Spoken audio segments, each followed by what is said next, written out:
Guys, welcome back. Today we're going to be talking about employment. We'll call this Chapter 4. Here I've got the 10 principles of employment.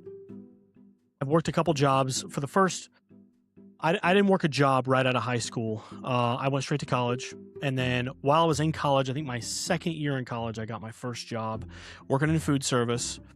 And there were a couple jobs like that I did in food service on and off for a couple years while I was in college. Graduated college and took a job as a music pastor, assistant pastor slash junior high and high school teacher slash soccer coach. I was kind of the Swiss Army knife of like ministry type stuff.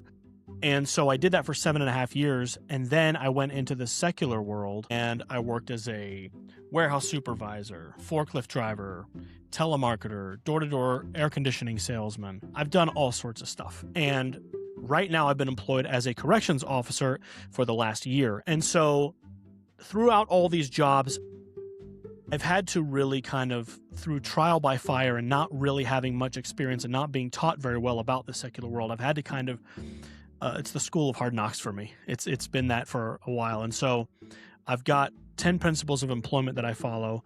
I have a wonderful job now where I find that looking back on the jobs that I have worked, and I've worked some terrible jobs, and it's nice I wish I had somebody that would have told me some of these things 10 years ago, right? So I just want to go through these real quick. I got 10 principles of employment. Number 1, I bring goods to the table and I view myself as an asset. When you are interviewing for a job, the mindset you should have going in is how can I in this company, how can we work together as a team? We are going into contract. Think of yourself as like a professional sports player. You have an asset or a skill, and this team wants to acquire the skills that you bring to the table to add to their team to grow their company. And in exchange for that, they are going to enter into a contract with you. And if you like the contract, then you shake hands, you agree, and you move forward. Instead of thinking of yourself as somebody who's going into a job desperate for, please, any sort of affirmation or any yes, or I hope they give me a yes. If they have what you want and you have what they want, that's how you should view it. This is a mutual exchange of goods. I'm going to give my talents or assets, my skills, whatever that is. If it's driving a forklift, fine. If it's pulling a lever in a factory, fine. If it's managing people, fine. Whatever the job is, you have a discernible skill set that you're bringing to the table. You're doing this, and you have to see yourself that way as someone coming in with assets, because that will give you a self-awareness and a position of, listen, I'm not coming to the table with my hand out. You guys agreed to meet with me because you need something that I have, just as much as I need something that you have, which is money, health insurance, a satisfying job, whatever it is, right? All those things together. So number 1, I bring goods to the table and I view myself as an asset. Number 2, my number 1 goal is to accomplish my 3 goals. Here they are: financial freedom, preferred schedule, and fulfillment of purpose. Now, I could probably word those a little better, but this is kind of just a rough outline. I've had these ideas rattling around for many years, and I've formulated them. So the first time I put them down, and my number 1 objective is to hit all 3 of my goals with any job that I work. I want to hit 3 goals: financial freedom. So I want a job with financial wiggle room that doesn't just pay the bills, but has money at the end of the bills, right? You don't want to reach the end of the month and run out of money. You don't want to have too much month at the end of your money. You want to have some money left. And the best way to do that is to work in a job that gives you that financial freedom, that wiggle room, whether that's through bonuses or overtime or a promotion, whatever it is, right? However those goals are met. I want financial freedom and then a preferred schedule. Okay, so I'm talking about the optimal job here would have all 3 of these: financial freedom, preferred schedule, something where I'm not like, working from 2 a.m. to 3 p.m., busting my butt 7 days a week, and I never see my family, right? I don't want that. I want a schedule that works where I can still have a social life. I can still see my kids. I can spend time with my wife. I can be with friends. I can get to church, or I can get to that ball game, whatever it is, right? You want to create that space in your schedule. You want a schedule that works with your schedule, that's not so stringent and so taskmaster-esque that you never feel good when you're taking time off. You feel guilty, or there's no opportunity for vacation time.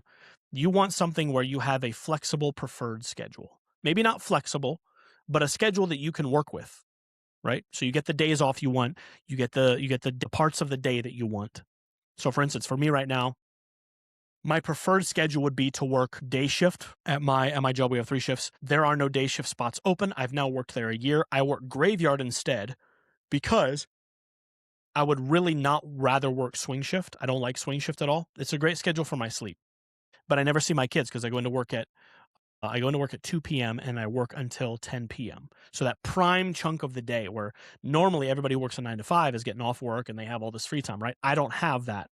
And so what I do is I work graveyard. So I sleep in the morning while my kids are doing school. I'm awake all night. I burn the midnight oil. I get off work at 6 a.m. I get home. I sleep from 6 until noon or sometimes 1, depending on, if I was able to get to bed, if I'm just a little too tired. I try to be up by at least 1. And then from 1 p.m.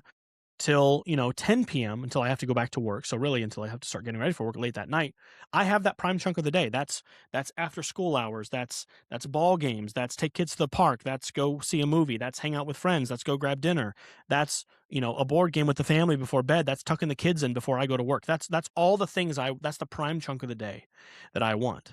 Okay, so that's number 2. So financial freedom, preferred schedule, and number 3, fulfillment of purpose. Doing something at the job that you want to do, something that you enjoy. Think about it. If you have the financial freedom and you've got the right schedule, but you hate what you do, you're not going to last there. Are you really going to last? Think about it this way. In any of those 3, if you have 2 of them, but not 3 of them, are you really going to last at that job, or are you going to be looking somewhere else? And that takes me to point number 3. So number 1, I bring goods to the table and I view myself as an asset. Number 2, my number 1 objective is to accomplish my goals. And I went over those 3: financial freedom, preferred schedule, and fulfillment of purpose. And the number 3 on my 10 principles of employment is I will work for a company that provides at least 2 of the 3. But if I do, I will always be on the hunt for a job that provides all 3. So I can work a job where I don't have as much financial wiggle room as I would like, but it's the right schedule and I'm doing something that I love. I did a job like that in Ohio. I was a delivery driver for a wonderful company called Choice Books. And, they paid what they could pay and it wasn't terrible, but I didn't have a lot of financial wiggle room in that company. Not a lot of options for overtime and things like that. But I loved the schedule. It was 4 days a week, 4 12s a week. And I could move those 4 around anywhere between Monday and Friday. So if I needed a particular day off, I would just take that day and make up the work on another day. Almost in every occasion, I could do that. Shout out to Choice Books. And it was fulfillment of purpose. I loved what I did. I felt like I was making an impact. I was stocking Bibles and Christian books in Walmarts, hospitals, airports, military bases, all throughout the greater Cincinnati and Kentucky area. And I loved my job. I felt like I was actually contributing something to society. I liked what I did. I didn't mind driving. I would listen to podcasts and music. I'd call my wife. My first drive was sometimes 2.5 hours. My first drive to Kentucky at 4 a.m. I catch up on podcasts, and I was getting paid to drive, and then stock shelves and interact with people. I'm a social animal, so that worked for me. I loved what I did. But not a lot of financial freedom there, right? So I'll work a job that provides 2 of those 3, but if I'm in a job that provides only 2 of the 3, I'm always on the hunt for a job that has all 3. Number 4, I will never give 2 weeks notice before leaving a job. I've done this before and I've got burned several times. Think about it this way. You say, John, that's so unprofessional. Why would you never give? So you just quit the day of? Yeah. Yeah. You quit the day of. You walk in and say, hey, this is my last day. I'll be leaving. That's it. You let them know the day of. Think about it this way. Back to point number 1. This is a contract between a company and yourself. You provide something they need. They provide something you need. This is a mutual exchange of goods. This is mutual, right? Okay, so it's mutual. Now, if it's mutual, why is it that you don't get 2 weeks notice before you're terminated? And I say most jobs, like obviously higher corporate end jobs. If you're being forced to resign or something, you've got a couple days to figure things out. But the average company that you work for in America, the average company in the world is never going to give you 2 weeks notice because they expect your quality of work to dip drastically if they tell you, hey, in 2 weeks, you got to find another job. So they'll just walk you out the day of, right? Clean out your desk, you're gone. That's just the cold, hard truth of it. They'll just let you know, right? So my mindset is if you're not going to give me any notice before you cut me out of my contract and you terminate our agreement, if you're not going to give me some time to find another job or whatever it is, then I'm not going to do the same for you. Like, we're going to treat each other mutually. We're going to treat each other mutually. So I'm not going to give you 2 weeks notice, because a lot of times, here's what will happen too. You give a company a 2 weeks notice, and then all of a sudden they find a reason to let you go early, so you don't get your 2 weeks that you planned, or they will drastically cut your hours, or they will move you into a different position at the company for those 2 weeks, and you'll be doing some horrible other jobs for 2 weeks while they transition someone else into your department or whatever it is. So as a mutual benefactor in a contract with this company, I choose when I leave. I don't let that company choose when I leave. If it's my decision to leave, then it's my decision. I decide. So if you want to give a 1 week notice or 3 days, but I would, for me, I will never give a company 2 weeks notice if I'm leaving. I've done it before and got burned on it. So if I'm leaving, I'm leaving. Number 5, I am always willing to leave a good job for a great job. So this kind of goes back to point number 3, which is I'll work for a company that provides at least 2 of my goals, but I'll always be on the hunt for a job that provides 3. So never feel loyalty to a company that wouldn't express extreme loyalty to you. You are in all these points are going to harken back to point number 1, which is I am someone with an asset, right? I may not be the best at my job, but I'm good enough to where y'all hired me. So I have a skill set in some area, right? And so if you see that skill set and you want to enter the contract with me, then we're in contract. This isn't going to be one-sided.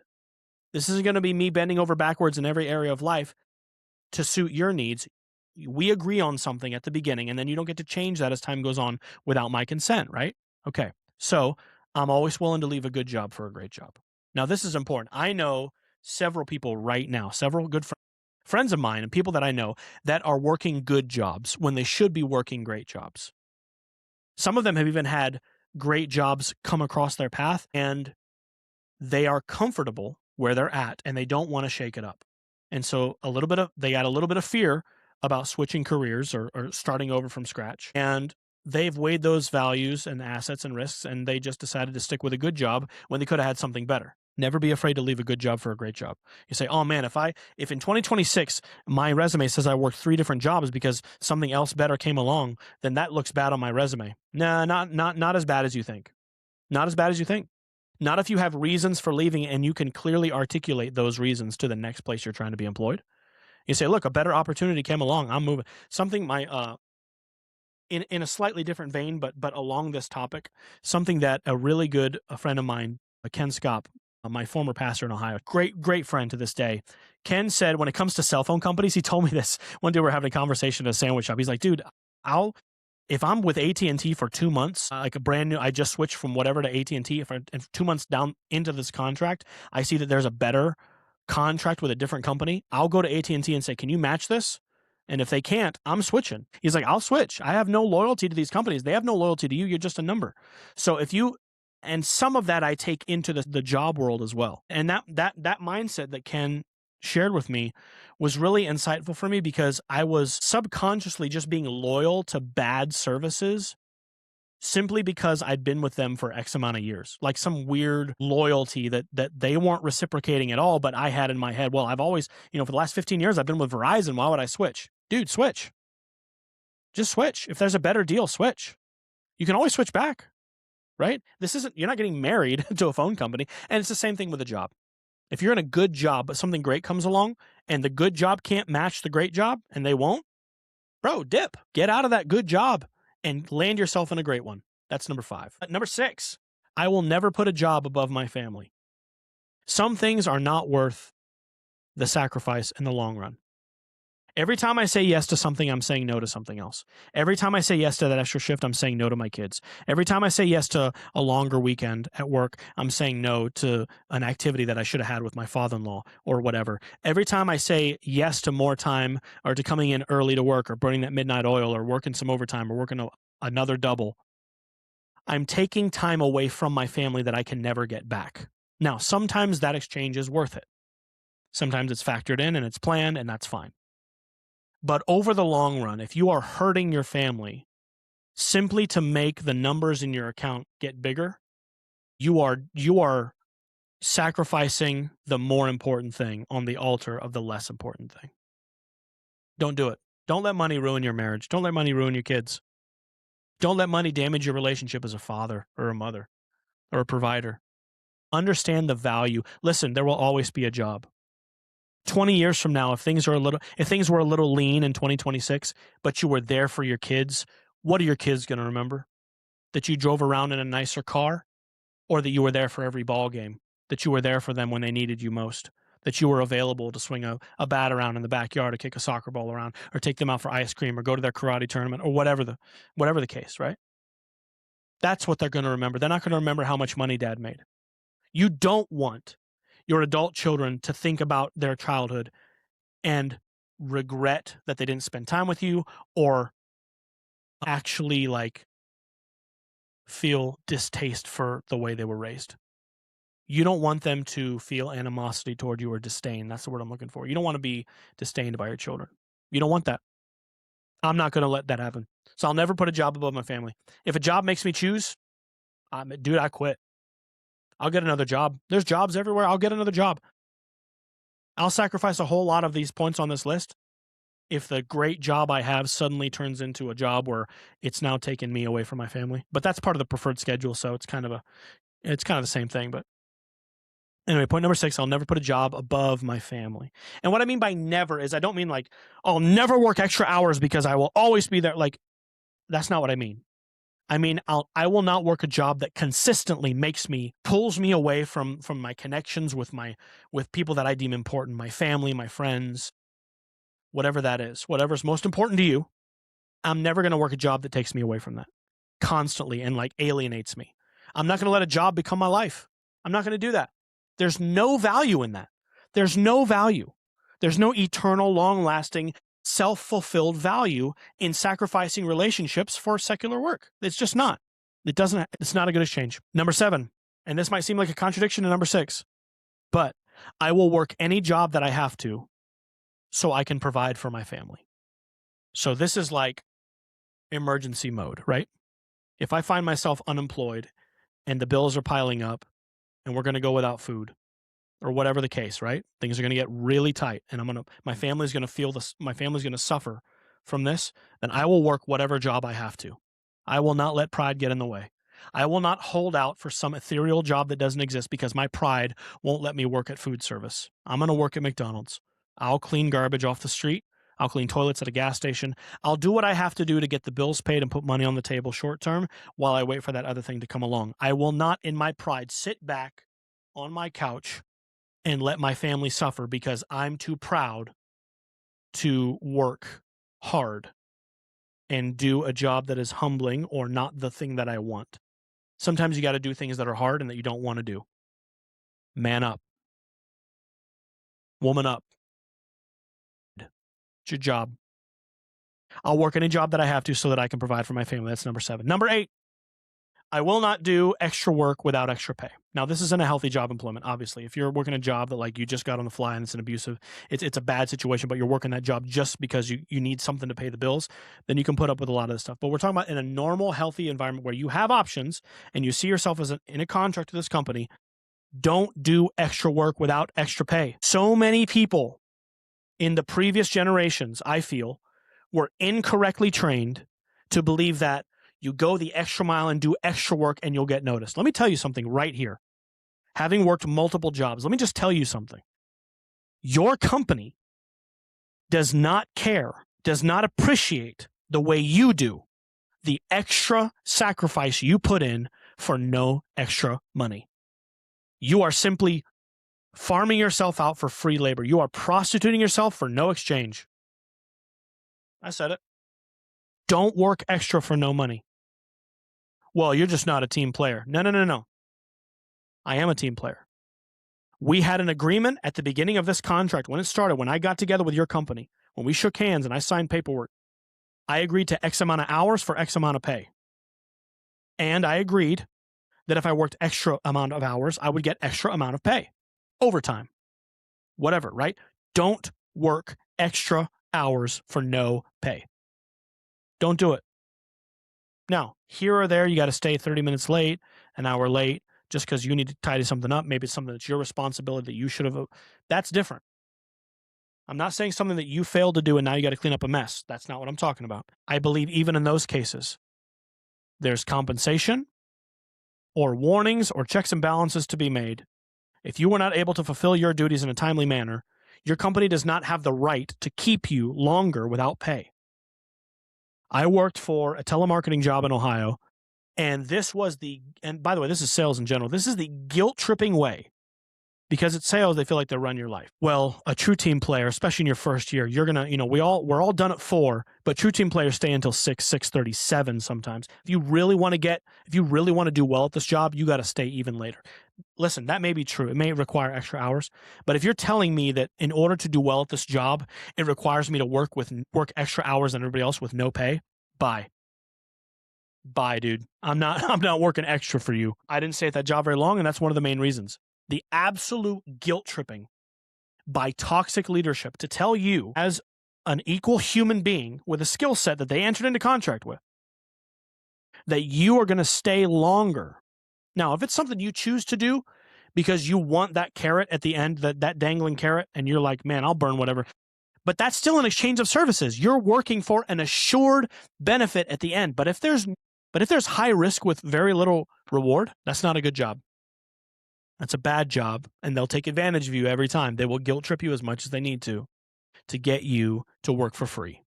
Because free labor lines the pockets of the corporate people who get more production while outputting less finances to pay everybody. That's what you're doing, man.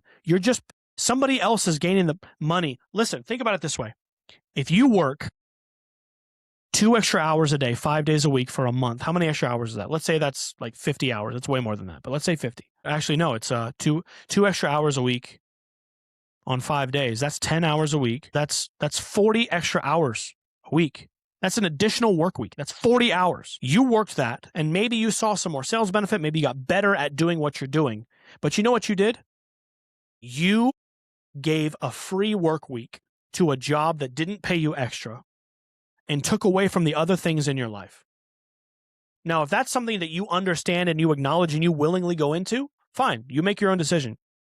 You're a grown person. You make your own decision. As long as you understand somebody got paid for that time and it wasn't you. It wasn't you. Somebody took money out of your pocket. You're telling your employer when you work for free, I don't value my assets. I don't value my skill. And so I will give it away for free. That's it. That's what you're telling them. I will not do extra work without extra pay. That's number 8. Number 9, no job is worth my testimony. Listen, I worked a sales job that a different sales job where I felt really icky because I felt like I was being told by the people that trained me that I needed to lie. I basically needed to lie to get the job done. News marketing group. And I worked with some really great people there, and I worked with some awful human beings, people that would lie to old ladies at the doors just to get a couple extra dollars in their pockets. And these were people that were in ministry training. Like they were being trained, they were in training to be pastors, workers, ministry people. And their job after they spent all day in classes, they would go to a job where they intentionally were lying to get people to give the from them. Oh yeah, I just need one more sale today to hit my target. Can you please? It's 8:00 in the morning. What do you mean it's your last sale of the day? This is the first door you've knocked. I went with a guy in the first door he knocked, he was like, hey man, listen, thank you so much. It was this old lady at the door. Thank you so much, ma'am. Yeah, I just need like one more sale today and I'm good to go. And I was shocked. I'm like, after I didn't say anything, obviously the door, I probably should have. That would have been hilarious. As a 35-year-old now, I would absolutely be like, I'm sorry, dude. This is not our last sale of the day. I would say that. Of course, I would never, ever work a sales job again in my life. It's just not for me. Too many bad experiences, and it's not my skill set. I'm confident enough to say that. Ooh, that's point number 11. Like, know your value. I guess that's number 1. Know your value. Know your pros and cons. Know what you're good at. Know what you're weak at. Know your weaknesses and work on them, but you should know them. Don't ignore them and be like, I could be good at sales. No, I've done 6 sales jobs, and I've sucked at every single one of them in all different genres and categories of all different products. It's not for me. I don't like it. Just because I'm outgoing doesn't make me good at sales. Ooh, that's like a whole nother conversation, guys. Maybe we'll have that one later. Anyway, I had same job my very first week. and news marketing group. I went with this guy who was one of the best salesmen in the company at the time.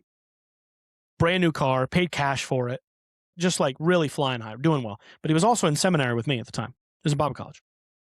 And we're out and we're knocking doors and going door to door, and he's making sales, dude. I'm like, this is incredible. But I notice he's lying at the doors a lot about all different stuff, about himself.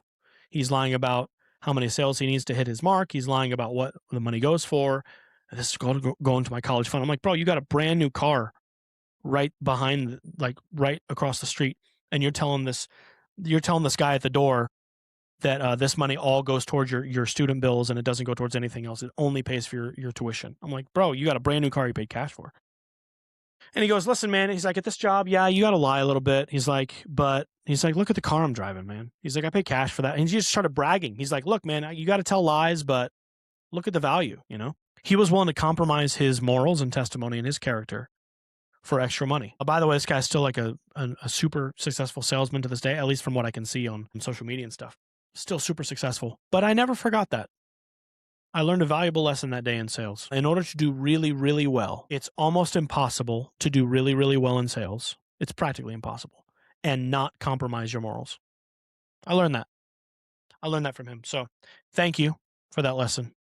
If you're listening to this, you know who you are. That's number 9. No job is worth my testimony. Number 10, I will be salt and light. I have a higher calling than a job. And I realize that as a Christian. And this ties in with number 9. No job is worth my testimony. Bigger picture. Bigger picture. No matter what I do, whether you eat or drink or whatever you do it all to the glory of God. Further God's kingdom and his glory. That's my job as a believer. Now, you might be listening to this and you're not a Christian. Okay. You have a moral compass and an obligation to be a good person in this world. You have that obligation. Don't sacrifice that for an extra dollar. You will hate yourself after you've got the Ferrari and the penthouse suite and you got all the stuff. You got all the toys and the bells and the whistles. You got everything you want materially.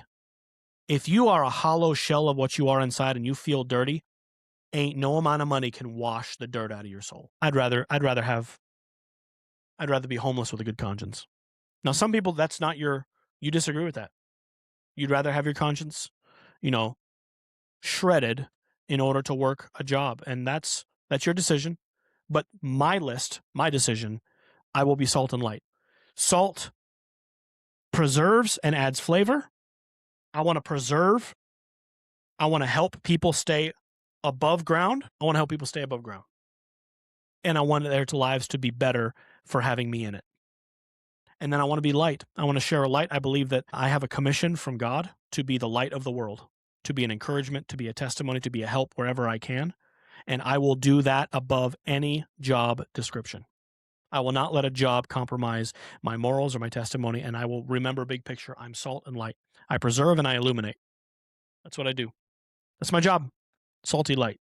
I'm a salt lamp. All right, that's my 10. Like I said, I probably have more, but for now, that's the 10 we're going with. So anyways, that's it, guys. Have a good one. Peace.